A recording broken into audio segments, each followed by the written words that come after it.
Olá! Bem-vindo, bem-vinda a mais um episódio do podcast Fica Zen com Akshar. Eu sou Akshar e hoje vamos falar sobre identidade, gênero, direitos, privilégios e muito mais. O que significa ser homem, o que significa ser mulher, ser masculino ou feminino, será que são a mesma coisa? Como é que as pessoas se percebem, se comportam e são tratadas com base no seu gênero? E que consequências isso tem na sua vida? E para falarmos sobre isso, tenho uma convidada incrível hoje que é a Ilka Said. Ilka é ativista social, ela é formada em Psicologia Social e Comunitária, já participou como palestrante no TEDx Women em Maputo, TEDx Católica Lisboa, palestras acerca da violência baseada no gênero, principalmente. Ela é também criadora do projeto Women in Power e participante da Girl Move Academy, como aluna e também como coordenadora de um dos programas. Ilka, bem-vinda, como estás? Olá, Akshar, eu estou muito bem, muito obrigada pelo convite, é sempre um prazer conversar contigo. Obrigado eu por teres aceito, é um grande prazer. Então, Ilka, alguma coisa mais queres acrescentar na tua apresentação? Eu acho que falaste essencialmente tudo, nada me define melhor do que ativista social e de género. Boa! E de onde é que vem isso tudo? O que te fez querer ser ativista social e de género? Eu diria que tudo começa com histórias. Eu digo que também sou contadora de histórias e aprendi a contar histórias para ouvir as histórias dos outros. E o meu interesse com ativismo de género começou mesmo com um grupo de histórias de alunas de uma escola, que eu fui lá fazer um trabalho para perceber o que elas queriam fazer profissionalmente. Eu já estava a estudar psicologia e quando cheguei lá, eu não sei se era porque eu apresentei-me como estudante de psicologia, elas sentiram-se à vontade em falar de coisas que não tinham nada a ver com o caminho profissional delas. Ok. E elas acabaram dizendo-me que tinham sofrido alguma espécie de violência, tanto em casa quanto na rua, e eu acabei fazendo um estudo naquela escola. E eu fiz um inquérito para 100 raparigas e descobri que 70 já tinham sido violadas ou sofrido algum tipo de violência que é baseada no gênero. Uau. Isso para mim foi um trigger. E comecei a fazer outros estudos na faculdade sobre assédio em outras comunidades e eu percebi que as histórias das pessoas não podiam ficar só por aí e decidi começar a fazer esse trabalho. Uau! É uma grande percentagem, né? Um grande número de pessoas. Nós falámos sobre isso no episódio passado, né? Quando falámos da infância e quanto muitos de nós passaram por abusos. E parece que, principalmente as meninas, as raparigas, as mulheres. E hoje em dia, em que consiste o teu trabalho? O que mais fazes agora? Agora, o que eu essencialmente faço é partilhar ferramentas de autoconhecimento e desenvolvimento pessoal. Para mim, tudo isto pode ser resolvido e pode melhorar através do amor próprio, autoconhecimento. Então, é mesmo partilhar essas ferramentas com outras mulheres, com homens também, porque fazem parte da solução. E é mesmo ter essas conversas como esta, é essencialmente o meu trabalho. Eu queria dizer, este é um dos canais apropriados para isso, né? Perfeito. Então, tu trabalhas com empoderamento feminino. O que isso significa? Eu não vou dar aquela definição do livro, porque eu acho que as pessoas estão cansadas de ouvir, ou se quiserem ouvir, vão pegar o livro. Mas para mim, empoderamento feminino é devolver o poder a quem já pertencia antes, que é não que o poder do mundo é das mulheres, mas o meu poder como Ilka é meu. Sim. Então, empoderar a Ilka, que é uma mulher, é devolver a mim mesma o meu poder. Então, empoderamento feminino é devolver às mulheres o poder que elas acreditaram que perderam sobre si e sobre as suas vidas. E quem deve fazer isso? Quem deve fazer? Elas mesmas. E isto acontece de melhor maneira se tem um facilitador, principalmente se houve algum tipo de trauma ou agressão ou alguma coisa que faz ela sentir que não tem este poder. Sim. Então elas mesmas devem recuperar este poder, mas ter um facilitador, uma facilitadora que partilha ferramentas é essencial. E ter um sistema de apoio. Então, o empurrãozinho é sempre essencial, não é? Yes. Sim, porque às vezes as pessoas perguntam, mas empoderar as mulheres porque elas não têm poder? Mas com a tua explicação ficou mais claro, né? Lembrá-las que elas têm esse poder e que também podem fazer isso, né? Mas às vezes um empurrão é necessário. E uma palavra que causa muita resistência, eu ouço discussões diárias em relação a isso, é o feminismo. É uma palavra que quase que às vezes é considerada um insulto. Assustadora. Eu ouvi da Chimamanda Adichie Ngozi, que é uma feminista muito conhecida, né? E se não conhecem, investiguem-na. Ela dizia que a primeira vez que foi chamada feminista foi com desdém. Era mesmo como se fosse para ofender, para silenciar de alguma forma. Eu próprio, quando eu tinha 13 anos, passava uma novela brasileira em que tinha feministas também. E eu sempre fui, mesmo inconscientemente, o defensor dos direitos de todo mundo. Passando pelas mulheres, obviamente. Então, quando eu defendia as minhas amigas e colegas na escola, e meus colegas rapazes atacavam-me com esse nome, diziam, mas tu és um feminista, e riam-se de mim. Então, eu também não gostava de ouvir essa palavra, porque sabia que tinha alguma coisa de errado, alguma coisa feia associada a isso. Até que, ao longo dos anos, fui aprendendo, crescendo, lendo, estudando, e descobri uma outra definição de feminismo. Eu gostaria de ouvir de ti, Ilka, o que tu entendes por feminismo? Great. Eu entendo perfeitamente o que dizes, porque eu acho que antes eu também entendia muito mal a palavra feminismo. Não que eu achasse mal das feministas, mas eu também não queria ser chamada feminista. E foi muito porque eu ouvi alguém que eu admirava a dizer que ela não quer ser chamada de feminista, então para mim foi, ok, então é melhor eu também não ser feminista. E depois fui aprendendo e há várias definições de feminismo, desde a mais comum é o movimento político, social, econômico, até legal, que defende a equidade e igualdade de género. Mas também outros definem por movimentos, e eu particularmente defino como o movimento que defende a liberdade de escolha. Sim, é bem interessante. Tu falas de movimentos e lembrar que há várias linhagens, vários movimentos dentro desse movimento e que as pessoas tendem a agrupar todo mundo que usa o termo feminista no mesmo saco, né? E falas agora de, como é que disseste? Da liberdade de expressão? De expressão, a liberdade de escolha. Sim, liberdade de escolha. E isso é uma coisa que se limita às mulheres? Não, eu não acredito que limita-se às mulheres, porque homens podem ser feministas, e para mim essa liberdade de escolha tem mesmo a ver com desprender-se dos papéis de género que nós não acreditamos que nos servem e que nós não acreditamos que tem a ver com a nossa realidade. Então, para mim, é essa a liberdade de escolha. Ok, porque muita gente diz assim, mas as feministas vão fazer com que os homens percam o seu valor, o seu poder, ou por causa das feministas as pessoas vão parar de ter filhos e tal. Isso são coisas que se propagam no feminismo? Não, não tem nada a ver com o que se propaga no feminismo, mas é uma coisa que eu digo quando estou a explicar sobre feminismo, que é, nós não podemos condenar um movimento todo e um grupo de pessoas por causa de uma ou duas pessoas que escolheram um caminho que não era aquele. Há pessoas que dizem que para trazer paz é preciso haver guerra. Nós não vamos dizer que toda a gente, então, que escolhe o caminho de paz apoia a guerra. Não, é um grupo de pessoas que distorceu aquilo que era o movimento e está como está. Então, para mim, não tem nada a ver. Agora, eu fiquei interessado. Essa escolha, essa liberdade para escolher ou para decidir, que exemplos podes dar, então, sobre o que eu poderia escolher? Sobre o que podias escolher. Vou começar com como começou o feminismo há muito tempo, e um exemplo há muito tempo e um mais recente. Há muito tempo as mulheres não podiam votar, e isto é sabido por todos. Então, eu não tinha a escolha de fazer parte do grupo de pessoas que vai eleger quem vai governar o país, mas eu faço parte deste país. Sim.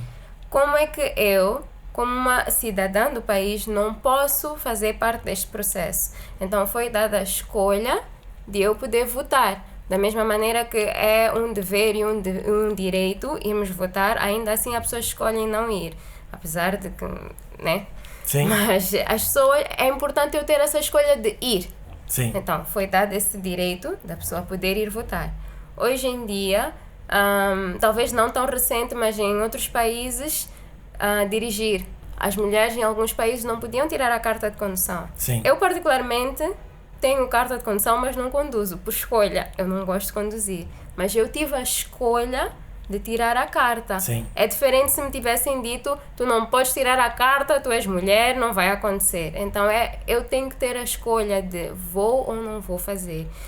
E entender que não é que a minha escolha tem que ser uma libertinagem total e estou a desfazer a sociedade. Não, são coisas que influenciam na minha vida. Hoje é a minha escolha de ter ou não filhos. Isso. Eu posso escolher se eu quero ou não quero ter filhos. E as feministas é isso que estão a dizer, que o corpo é teu, então Sim. a escolha de ter ou não filhos é tua.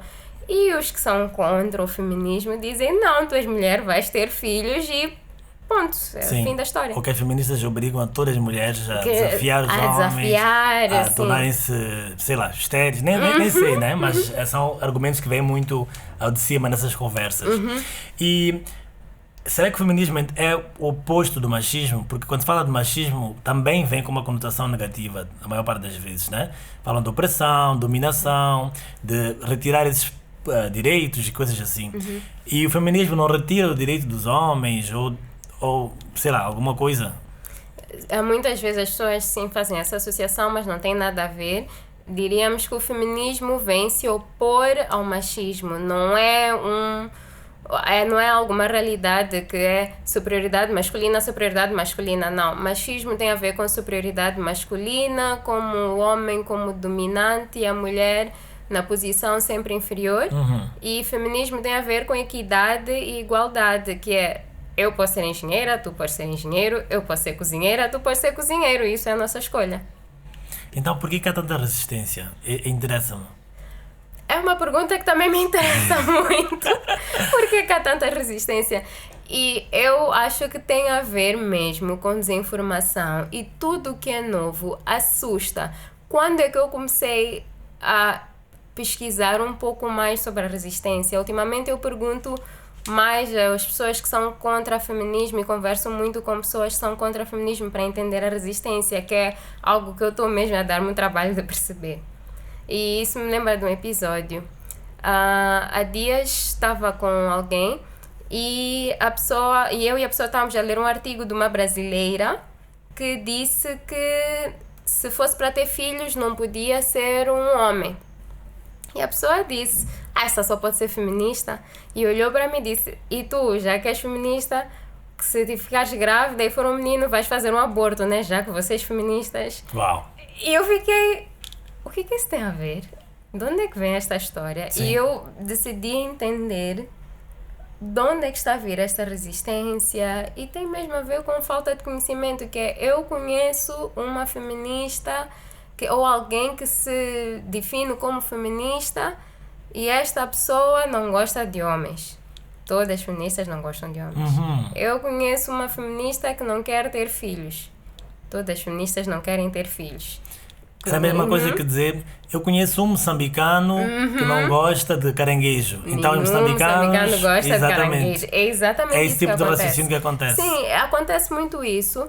E outra coisa é, eu não sei o que é isto, como é novo, isto me assusta, isto é característica humana, o novo assusta. Como é novo, eu vou preferir retirar-me, retrair-me e atacar, porque é novo.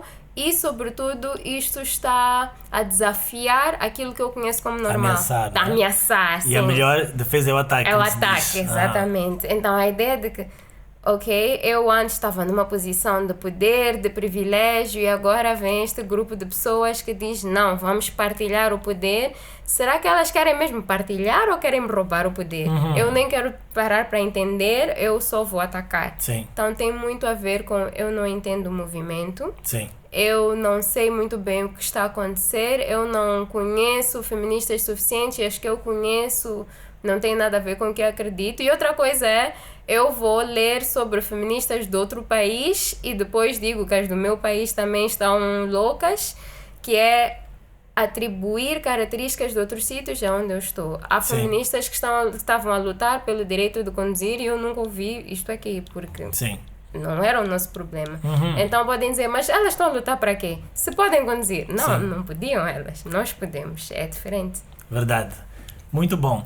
Então, o feminismo até vem se opor ao machismo, nessa ideia de dominação e tal, mas não significa que agora se inverte o poder e as mulheres é que mandam e dominam e que se sentem superiores aos homens. Sim. Mas será que existe algum equivalente do machismo para as mulheres?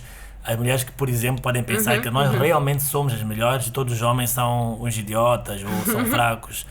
Existe, mas é um termo que só foi criado para fazer frente a isto e fazer essa diferenciação que é feminismo, mas muita gente defende que feminismo não é possível, que é só invenção, mas é só um termo que foi criado para fazer esta diferenciação. Sim. Que feminismo é equidade, machismo, superioridade masculina, feminismo, superioridade feminina, que é a ideia de que as mulheres é que têm mais direitos e mais poderes e são melhores, que também está completamente distorcido. Sim, aí de novo voltamos ao desequilíbrio, não é? Yeah.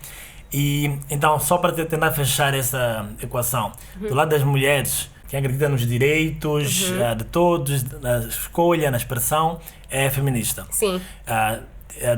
E feminista é quem se sente superior só por ser mulher, não é? Sim. E machista é quem se sente superior só por ser homem. Sim. E para os homens, ou para as mulheres também, mas olhando para o lado masculino, qual seria a alternativa, então, por exemplo, para os homens também que se veem como todos os outros humanos e também que acreditam nas liberdades de expressão e de escolhas? Eu diria que são feministas, mas Ok. como é um termo que ofende e tudo mais, eu não forço as pessoas a dizerem que Sim. são feministas, mas eu deixo claro que ser feminista é acreditar neste direito do ser humano por ser humano. Sim. Então, depois de explicar isto, as pessoas começam a entender que, bem, na verdade eu até que sou feminista Sim. e não há problema nenhum com isso. Tá. Perfeito. Outra questão. Essas questões todas de género, machismo, feminismo, sempre giram também à volta dos direitos, poderes, privilégios, mas também à volta dos papéis de género. Então, com o avanço também dos estudos sobre género, há diferenciação entre sexo, género, orientação, identidade. Eu gostaria que falasses um pouco mais sobre isso, porque eu sei que é um tema que tu estudas e ensinas também. Esse é um tema que eu também gosto muito, faz muito parte do meu ativismo social. Aham. Então, sexo tem muito a ver com o nosso órgão genital. O nosso sexo é uma vagina, um pênis. E normalmente são atribuídos a esses dois sexos. Gênero, características e papéis associadas ao sexo. Então, são as características, papéis associadas às pessoas, sendo feminino ou masculino, sendo que as características e papéis da mulher são estes, as características e papéis do homem são estes, então é gênero. Agora, orientação sexual tem a ver com o interesse, amor, desejo que a pessoa sente pelo outro gênero ou pelo outro sexo, que não tem já a ver com a minha identidade de eu tenho um pênis ou eu tenho uma vagina ou eu sou um homem ou eu sou uma mulher, mas pelo aquilo ou a pessoa pela qual eu me atraio. Se eu atraio o mesmo gênero que eu, um gênero diferente ou todos os gêneros possíveis. Sim. Então, geralmente, pelo que eu entendo, o gênero é atribuído muitas vezes com base no sexo, né? Sexo masculino ou feminino, depois as pessoas atribuem um papel de género. Sim. E que depois tem a questão que a pessoa pode se identificar ou não. Sim, tem E essa quando a questão, pessoa se sim. identifica ou não com o gênero que lhe foi atribuído, Sim. como é que se chama? Chama-se cisgênero. As pessoas que identificam-se com o gênero que foi atribuído são os cisgênero. Depois tem as pessoas que não se identificam, que podem ser transgênero, e depois tem as pessoas que não se identificam nem com o sexo que lhes foi atribuído, nem com o outro sexo, mas já tem um gênero fluido ou tem outra identidade de gênero. Atualmente diz-se que existem mais de 62 identidades de gênero. Uau! Então, posso ser homem, mulher, gênero fluido, gênero que nem sei, então gênero não identificado, então Não agora binário. assim, não binário, Sim. exatamente. Isso até pode ser chocante a primeira vez, né? Porque faz confusão. Nós fomos encaixados sempre num papel duplo, né? Sim. Dual. Só Sim. existe certo e errado. Errado. Só existe Preto ou masculino e branco. feminino, preto e branco, exatamente. Então, quando se fala de 62 identidades de género, é uma coisa que faz-nos pensar muito, né? Sim. Mas por causa disso, dessas diferenças todas, que muitas vezes não são reconhecidas, não são acolhidas, como é que se nota então a forma como as pessoas se veem, se comportam, mas também como são vistas, como são tratadas pelos outros, por serem de um certo género, por serem de uma certa identidade. Já que começamos pelas mulheres, como é que ser mulher geralmente implica que tu vais ser reconhecida na sociedade, né? E por aí em diante? Vou tentar ir pelo porquê que é o feminismo, porque normalmente ser mulher significava ser vista como inferior, como com menor capacidade, como aquela que pode menos. E é mesmo para explicar que o que o feminismo não tem nada a ver com. Não tem nada a ver com, porque eu sou mulher, eu não posso ser mãe. É minha escolha, se o que eu quiser fazer é ser mãe, ficar em casa e ser esposa e pronto, é minha escolha. Mas o que o feminismo diz é, não pode ser imposto que essa é a minha única escolha. Também pode ser a minha escolha ser uma profissional. Então, ser mulher muitas vezes é ser vista como uma profissional menos qualificada, uma profissional que não vai conseguir dar conta do recado. As características e a energia feminina é vista muito como não própria para a liderança. E há muitos estudos sobre isso, há muitos TED Talks sobre isso. Quais são as características? Tais como? Ser mais sensível, diz que as mulheres choram muito, as mulheres diz-se que são mais histéricas, que elas estão mais preocupadas com cuidar do que perceber o que fazer para ter melhores resultados. Então, são atribuídas características que são menos de profissional, menos de liderança e esquece de todas as outras características. Os homens e mulheres são diferentes, ainda bem que eles são diferentes. Sim. Mas isso também significa que têm capacidades diferentes, mas que também podem ter as mesmas capacidades. Então, são atribuídas as mesmas características que, ok, a ele que é mulher. Então, ela sempre vai ser histérica quando falar, ou ela sempre vai ser toda meiga, calma, sensível e nunca vai dar para ser líder, porque ela nunca vai conseguir liderar uma equipa dessa maneira toda fofinha que ela é, porque ela é mulher. É como se o género determinasse toda a tua possibilidade, toda a tua experiência e te limitasse, né? Sim. Até aqui, a Ilka pode porque ela é mulher, a partir daqui já não. Mais ou menos isso. Sim, é exatamente isso. E parece que está só na minha cabeça e na cabeça das outras feministas, mas se nós nos dermos o tempo de conversar com as pessoas e ouvir histórias, porque nós gostamos de histórias, por isso estamos a assistir toda hora seriados e filmes e quem gosta de ler, porque nós gostamos de histórias. E eu oriento um grupo de raparigas e uma delas veio ter comigo. Nós estamos a fazer um trabalho de orientação vocacional e ela disse que queria fazer engenharia informática ou queria fazer informática. Infelizmente ela não tinha a possibilidade de ir a uma universidade, então decidiu ir a um instituto e fazer um curso de informática. Ela volta a ter comigo e diz que não fiz a inscrição e acho que vamos ter que repetir o processo todo. E eu pergunto porquê? E ela disse, chegou no instituto e eles disseram que não, que ela não podia fazer inscrição. E eu perguntei qual foi o argumento. Ela disse, olha, porque eles geralmente só aceitam rapazes naquele curso. E isto não é uma coisa de 10 anos atrás, é de meses atrás, é poucos meses atrás. E ela estava um pouco perdida. Ok, eu achava que eu queria fazer informática, era o que eu gosto, é o que eu sinto que eu quero fazer. E eles disseram que não vão aceitar e não posso me inscrever para eu ir para a gestão ou secretariado. Uau! E eu já não sei se é isso que eu vou fazer ou o que eu vou fazer. Eu disse, não, vais voltar lá, vais pedir para ver o regulamento. E se não tiver lá, dizes que eu vou chamar alguém aqui. Sim. Vocês vão ter um grande problema. Então, eu vou sim fazer a inscrição. E ela realmente conseguiu fazer, porque viram que alguém está a orientar esta pessoa e ela está muito mais segura. E parece que não influencia, mas influencia. Influencia em muitas coisas. Influencia em conseguir um emprego. Influencia se eu sou promovido ou não. Influencia se eu sou aceita num curso ou não. Influencia se eu sou bem vista ou não num curso. Conheço muitas raparigas que fizeram engenharia, que foram acusadas de dormir com os docentes porque elas eram boas alunas. Que não tinha nada a ver. Sim. Elas são boas alunas, continuam a ser boas profissionais e nunca teve nada a ver. Afeta de modo geral a qualidade de vida, né? Estamos aqui a falar de como ficar bem, como ficar zen. E às vezes a possibilidade de ficar zen te é tirada só pelo teu género, né? Sim. E é uma coisa incrível, porque acontece todos os dias em várias partes do mundo. Mas o que eu ouço é isso, quando as mulheres reivindicam os seus próprios direitos, que são direitos humanos, Sim. são chamadas de confusas, como já tinhas dito, de histéricas, né? Atrevidas, quem ela pensa que é para querer fazer Exatamente. informática, né? É, ok. Alguma coisa mais? Eu acho que em relação às mulheres é isso mesmo. E tenho uma pergunta para ti. Sim. E tu, como é que tu já sentiste isso na tua vida? Que o papel de género, como é que tu sentiste que te impôs alguma coisa? Sim. Então, eu cresci numa casa cheia de mulheres e desde cedo eu notei que o tratamento era diferente. E não por alguma maldade ou por algum outro motivo, mas porque todo mundo, dentro e fora de casa, sabia, pensava, acreditava que as mulheres é que tinham que cuidar da casa. Então, quem tinha que cozinhar, varrer, limpar. Então, eu aprendi sem fazer essas atividades, sem querer fazer também, né? Porque geralmente quando nós estamos numa posição privilegiada, você tem o direito de descansar o tempo todo, eu vou aproveitar. Sim. Mas naquele tempo eu aproveitava porque eu queria e também porque era inconsciente de que havia uma desigualdade ali. Para mim as coisas tinham que ser assim. Então eu cresci sem saber cozinhar, sem saber trabalhar em casa.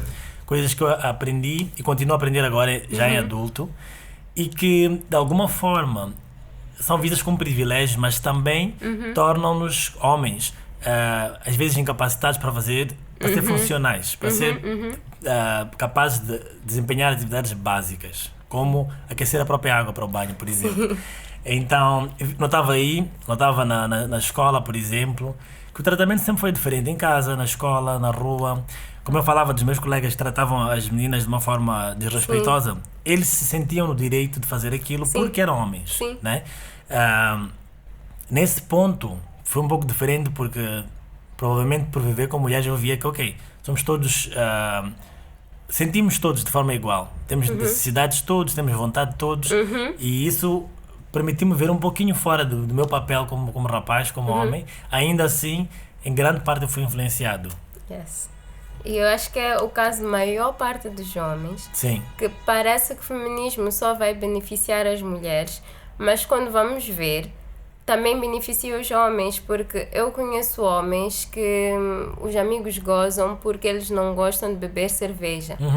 Mas se ele não gosta, é a escolha dele não gostar. Sim. São gozados porque eles gostam de fazer manicure. Sim. Ele gosta de cuidar da pele dele, gosta de cuidar das unhas dele e é a escolha dele.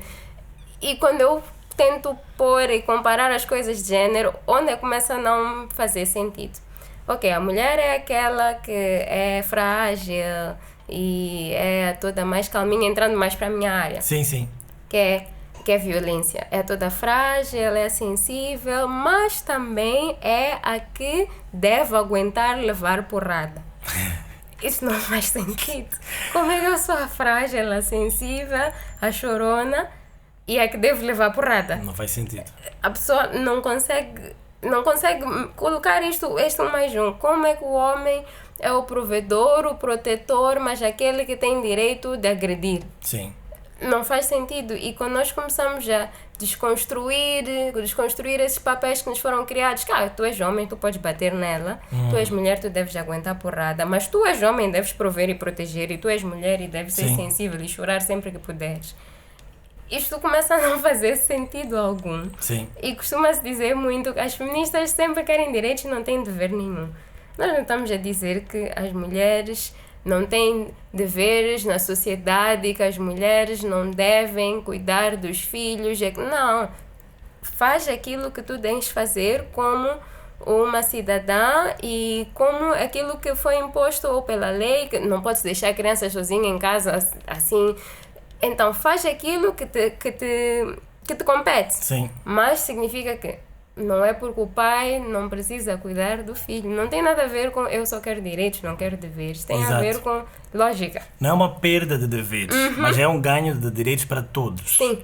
Independentemente do seu género. Sim. Como estás a falar de violência, e seria mesmo a próxima pergunta, além da violência física, que outros tipos de violência tu notas que são baseados mesmo no género? A violência sexual, eu trabalho muito mais com a violência física e sexual, mas acho que outras que acabam acontecendo é violência sexual, psicológica, que é a violência que talvez é a mais comum, e também a econômico-financeira, que não se fala muito, mas que é a que influencia para as pessoas continuarem em uma posição de violência, que aquilo pergunta-se, mas ela será que não está a pensar? Por que ela está a continuar com um parceiro abusivo? Muitas vezes tem a ver com violência financeira. E esse tipo de violência já acontece exclusivamente com mulheres? Não, não acontece exclusivamente com mulheres, acontece com homens, mulheres, com pessoas trans, acontece com toda a gente, não é exclusivo a mulheres. O que acontece é que acontece em maior número com mulheres, mas acontece com toda a gente, infelizmente. Então, acontece mais com as mulheres, mas quase que não se ouve com os homens. Por que será que não se ouve? Por que os homens não falam? Ou nós é que não ouvimos esses dados? Tem muito a ver com o machismo, porque por causa do machismo o homem é visto como aquele que tem que ser o forte, o que não reclama e o que consegue suportar tudo e nunca pode levar porrada como a mulher. Mas acontece. Então também é vergonha. Sim, é vergonha, eu não posso, eu não vou, mas está a sofrer em casa. Uau. Então não posso, eu não vou. Recentemente, foi na quarta-feira, esta quarta-feira passada, que lançou-se o Relatório Nacional de Violência Baseada no Gênero. E a dizer os dados todos, e está completamente disponível para o público. Todos que quiserem entender das estatísticas, os dados, vão perceber que atualmente, do estudo que foi feito, a maior prevalência está em Sofala, Gaza, Nampula, são as províncias que foi feito o estudo. Então, mas estes dados estão lá. Uau. Os dados existem. Por que feminismo e por que não sei o quê? No nosso país, esses dados existem. É só a pessoa dar-se tempo e dizer, ok, eu quero entender por que estas pessoas estão sempre a falar disto e eu quero entender o tema. Né? E abrir-se a escutar e a ler e a aprender, né? Yes. Estamos sempre em desenvolvimento constante. Depois desta, vamos fazer uma pausa para a meditação. Como sempre, temos uma pequena meditação para nos tornar um pouco mais zen. E, tal que falamos sobre identidade, a meditação de hoje tem a ver com a autoimagem e olhar-se ao espelho. A meditação de hoje chama-se Eu Vejo Quem Me Vê. Poucas vezes olhamos para nós mesmos no espelho de forma a conhecermos quem somos. Geralmente olhamos quando lavamos a cara, quando nos vamos preparar para sair, e muitas vezes é um olhar crítico ou reprovador. Nesta meditação, aprendes a olhar para ti mesmo com inocência, curiosidade e como forma de te conheceres e te amares ainda mais. Vamos lá meditar. Para esta meditação, vais precisar de um espelho. Se ainda não tens um, pausa o áudio, encontra um. Agora, olha para o teu reflexo no espelho, para o teu rosto. Sem pressa. Com curiosidade. Como se olhasses para ti pela primeira vez. Tenta não avaliar o que estás a ver. Não pensa em termos de certo, errado, bonito ou feio.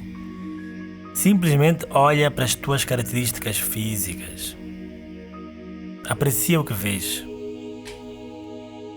Olha para as formas, para a tonalidade, para os teus traços. Mantém os olhos o mais fixos possíveis. Cada vez que passares de um lado para o outro com o teu olhar, vai devagar, com intenção e com consciência. Absorve o que estás a ver e deixa-te encantar pela tua própria imagem. Sente-te grato pelo que consegues ver. O rosto que tu vês, o corpo que tu vês, é o que te permite estar aqui agora. Ter as experiências que tens, está do teu lado. Mesmo quando não reconheces e não agradeces, o teu corpo trabalha sempre a teu favor. O teu corpo está sempre pronto a dar-te as mensagens que precisas ouvir. Aprenda a escutá-lo. Aprenda a observá-lo. Aprende a aceitá-lo exatamente como é. Aprende a amá-lo. Agora voltamos. Então, Ilka, como é que foi a meditação? A meditação foi mesmo muito boa. Eu aconselho a todos a fazerem. Costumo dizer, mesmo nos cursos de desenvolvimento pessoal e autoconhecimento, meditação faz parte das coisas que ajudam muito nesse processo. Boa. E já falamos muito sobre o problema, as violências, desigualdades. Agora vamos falar um pouco sobre as soluções. Em primeiro lugar, já que falamos das mulheres primeiro, o que tu achas que as mulheres podem começar a fazer para mudar um pouco o rumo das coisas? Tem mesmo a ver com conhecer-se melhor, que é eu colocar-me a mim mesma no meu lugar e não no lugar criado para mim, que tem a ver com eu, Ilka, eu sei que eu quero ter filhos, eu sei que eu quero ser profissional desta área, eu sei que eu quero isto e aquilo da minha vida. Não é porque eu sou feminista que eu sou obrigada a X ou Y, Z, ou que a sociedade diz que o meu gênero é feminino, então eu sou obrigada a X, Y, Z. Não, eu e o que eu quero. E eu sou feminista e as pessoas ficam confusas quando eu digo que eu sou feminista e ao mesmo tempo acredito em Deus, porque por algum motivo as pessoas acham que isso não é possível. Sim. Eu sou feminista, acredito em Deus, quero casar, quero ter filhos. Muitas pessoas no meu grupo de apoio são homens. E é ser verdadeira consigo mesma. Quando eu começo a ser verdadeira comigo mesma, começo a conhecer-me melhor, começo a amar-me mais, eu estou em uma melhor posição de responder de maneira correta a abuso, a situações que não são favoráveis para mim. Eu estou em melhor posição de reconhecer abusadores, estou em melhor posição de denunciar, estou em melhor posição de apoiar uma irmã. E tem mesmo a ver com autoconhecimento e amor próprio. Sim. Quando eu me amo, eu não vou deixar que alguém me falte o respeito. Sim. Porque eu me amo demais para isso. Mas já que mencionaste a questão da crença em Deus, muita gente diz que Deus quer que as mulheres façam isso e por isso que não se pode discutir. Como é que tu vês isso? Como é que tu reages a isso? Então, e é uma coisa que as pessoas veem muito atacar-me com isso e depois ficam admiradas porque eu fui catequista, eu frequentei muito a igreja e eu li muito a Bíblia.